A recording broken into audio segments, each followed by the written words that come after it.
Sa malayong simbahan ng Berean Bible Baptist Church, San Molipa, nagtitipon ng ilang mga kapatiran. Kasama dito ang pamilya ni Brother Arthur. Meron siyang dalawang anak na sina Brother Lester at Brother Titus. Matagal na sa gawain ng kanilang pamilya. Sa katunayan, lumaki na sa simbahan ang kanyang anak.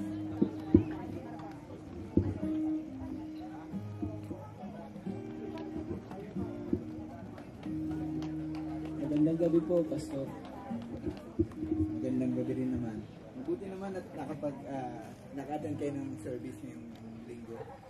Opo, Pastor. Kasama ko po yung dalawang anak ko po. Pastor, magandang gabi po. Brother Lester, mabuti naman at nandito ka at kailangan natin ng song leader ngayong gabi. Opo, Pastor. Wait po. Salamat sa Panginoon, ginagamit mong yung talento para sa Panginoon. Good evening po, Pastor. Mabuti naman nakasimba ka rin ngayong linggo na to. Opo, sama-sama po aming pamilya para po sa worship ko ngayong gabi. Praise the Lord. Salamat po at naka-attend po kayo ngayong linggo na to. At salamat sa pagdala ng pamilya mo sa bahay-sambahan. Matapat na pinalaki ng Brother Arthur ang magkapatid sa tulong ng simbahan at ng Panginoon. Kaya naman, si Brother Lester, ang kanyang panganay na anak, ay naging isa sa mga song leader sa simbahan. Kasapi din siya ng choir, kasama ng kanyang pamilya na laging umaawit sa Diyos. At nakakapagturo na rin kaya tunay na napagkakatiwalaan ng kanilang Pastor Jimmy. Mga kapatid, awit po tayo. First verse, chorus, last verse, sing. Salamat po. Sa kabilang banda, narito ang kapatid niyang si Brother Titus. Lumaki din sa simbahan at matagal nang ligtas. May boses ding umawit, ngunit hindi nakikita sa ministeryo. Kaya't lagi siyang nakukumpara sa kanyang mga magulang. Ng kanyang magulang sa kanyang Kuya Lester.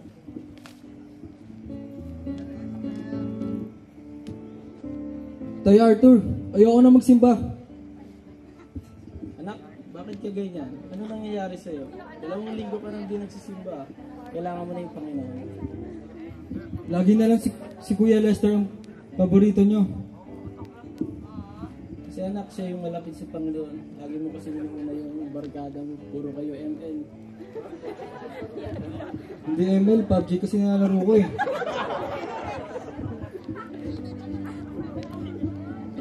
Pero kailangan mo pa rin unahin ng Panginoon kaysa dyan sa mga barkada mo at ML at PUBG mo.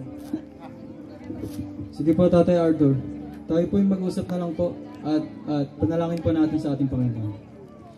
Bukod sa pamilya nila Brother Titus at Brother Lester, ay meron pang isang miyembro sa simbahan na laging mag-isang nagsisimba.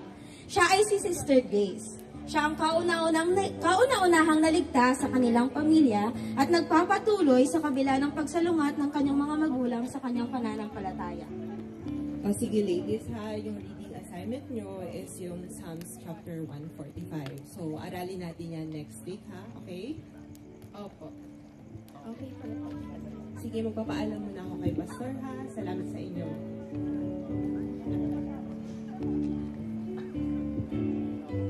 Pastor, natapos na po yung inotis ko po sa akin. Mauna na din po ako. Nahanap na rin po kasi ako sa bahay. Sige, Sister Grace.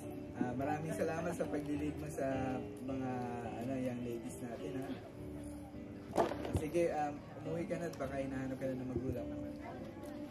Salamat po, Pastor. Bye po. Ingat.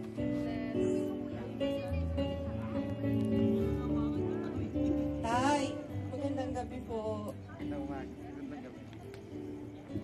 Tay, magandang gabi po. Ano, umuwi ka pa?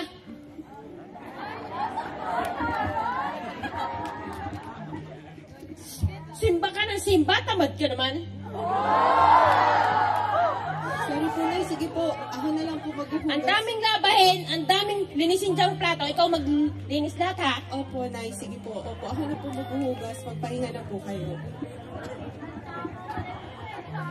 At kahit kahit na pinerpersecute siya ng kanyang mga magulang sa kanyang pananambahan, nagpatuloy siyang naging matapat at naging magandang testimony sa kanyang mga magulang.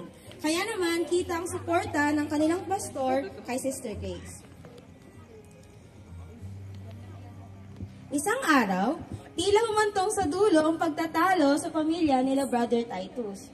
Kaya, ang naging solusyon nila ay humantong sa counseling sa kanilang pastor.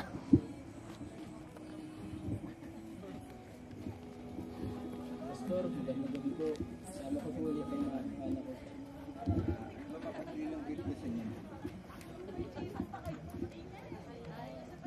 Ipapakasal ko na po sana yung anak ko kasi lagi na lang po siyang hindi nakakapagsimba. Lagi na lang po siya nawawala. Hindi ko po alam kung saan siya nagpupunta po. Ba, sino ba sa anak mo? Si Timothy po. Tapos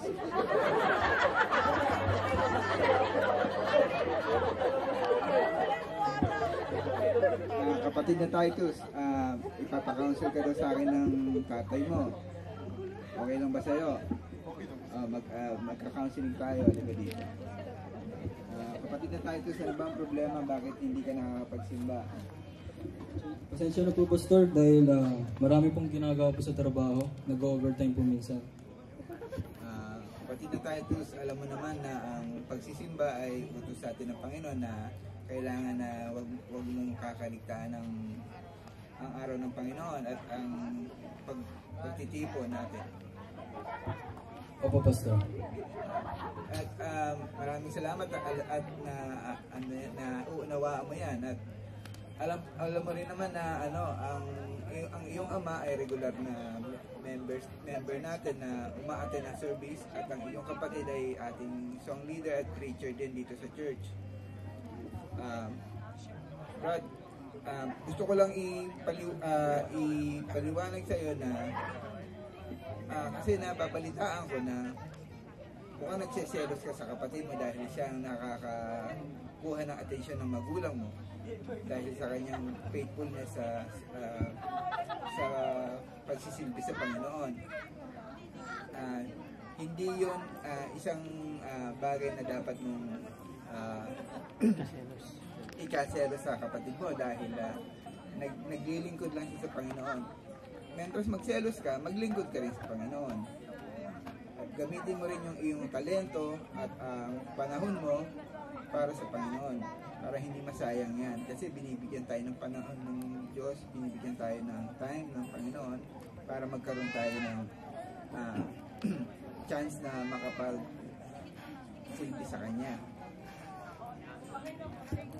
Dahil sa counseling na nangyari, inexamine ni Brother Titus ang kanyang pananampalataya at kaligtasan sa Panginoon. Samantala, pagkalipas ng ilang buwan, nagbunga ang pananalangin ni Sister Grace na madala ang kanyang pamilya sa simbahan.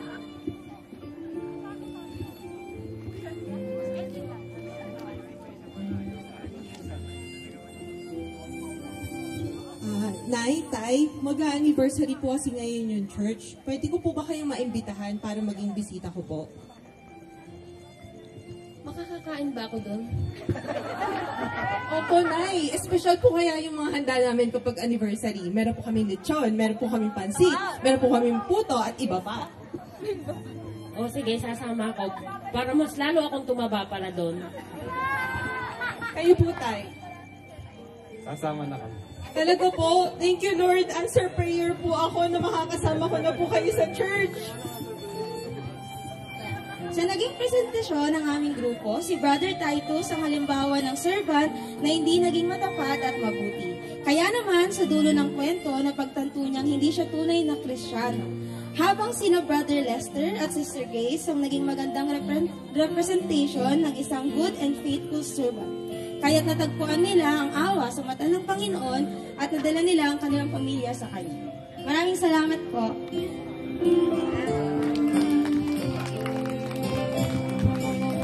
Thank you, Crown of Righteousness.